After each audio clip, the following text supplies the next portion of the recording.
It's been a year since daybreak in Melbourne's northern suburbs revealed an almost unimaginable tragedy. 4 people dead of a drug overdose. 4 families devastated.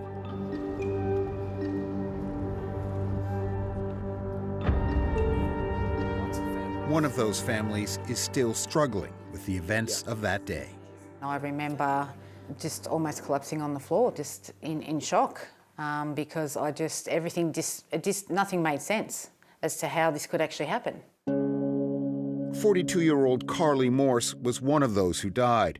Her mother still can't bring herself to talk about Carly's death, so her sister Christy is speaking for the family. So this is myself and Carly. She's 17, I'm 20. So Carly and I had a really close relationship. So most of the photos we have are when we're young or older, we're pretty much always together. After a hip replacement at age 30, Carly became addicted to oxycodone.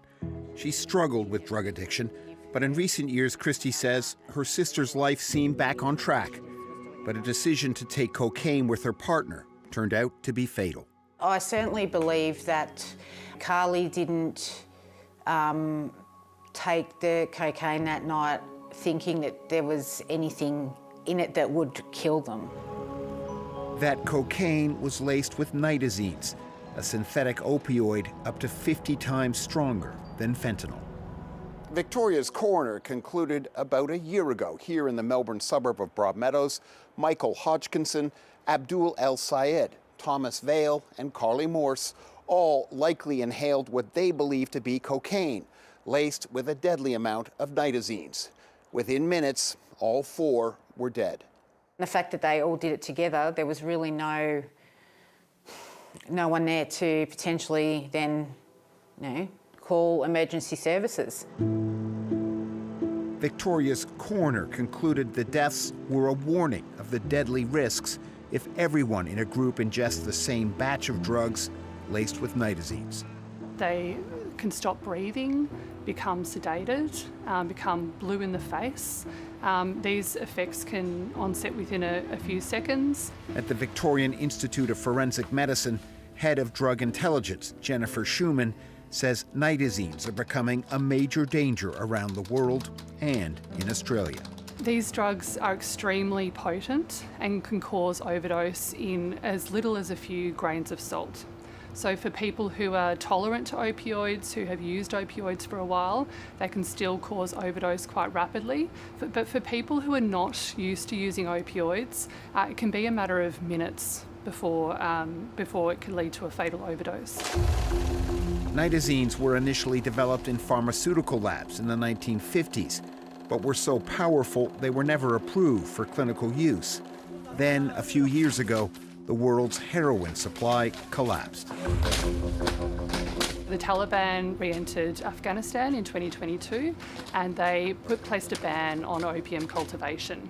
So by the following year, 95% of the opium cultivation and harvesting had been completely eradicated from Afghanistan. This obviously led to a huge decline in the availability of heroin around the world. So if drugs like heroin are not accessible, then they will fill that gap with more potent drugs like nitazenes. Nitazenes have killed more than 400 drug users in the UK in the last 2 years. At least 2,000 deaths are linked to the synthetic opioid in the US. In Australia, more than 30 deaths have been linked to nitazenes since 2021. The Australian Border Force says there were 36 shipments of nitazenes intercepted last year, mostly in international mail and parcels. It says they also enter the country in counterfeit pharmaceuticals, and it is easy to find dozens of online sites offering to ship nitazenes produced by labs in China.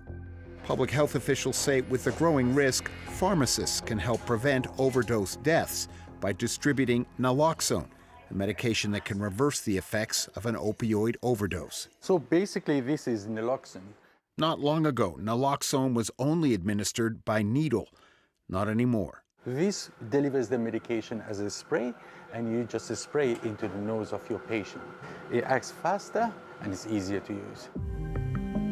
There are more than 5,000 sites registered as part of the federal government's take-home naloxone program. Most are pharmacies, where multiple doses of naloxone are provided, no questions asked, for free.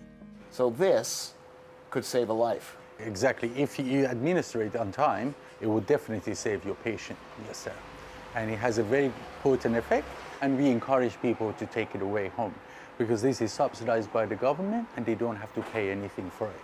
So it's a safety net for them.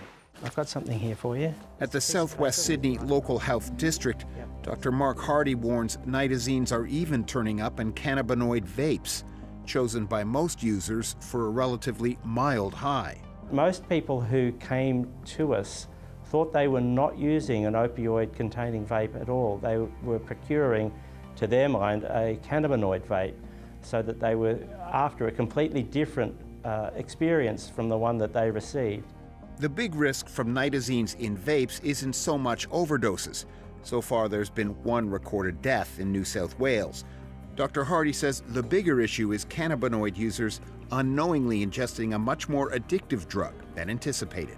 The cohort of individuals that we've been treating have demonstrated significant withdrawal to their opioid-containing vape after we've ceased it and tried to manage their symptoms. One thing I can say for sure, though, is that if people take these vapes regularly, whilst they may become dependent on them, they can't guarantee the strength of one vape on one day versus another vape they buy on another day. So it's possible that they could get two vapes from the same dealer and have two different experiences, one which may seem fairly benign, but another one could be quite tragic. Happy birthday, dear Colin Jake. A year after Carly Morse died of an overdose, Victoria police say the investigation into the circumstances is ongoing. Her family hope drug users learn from her death. I think people need to have that awareness that there is potentially the risk of what they're taking, that these synthetic opioids are going to be in them, and it's quite scary, and I would not want another family to go through what we've been through.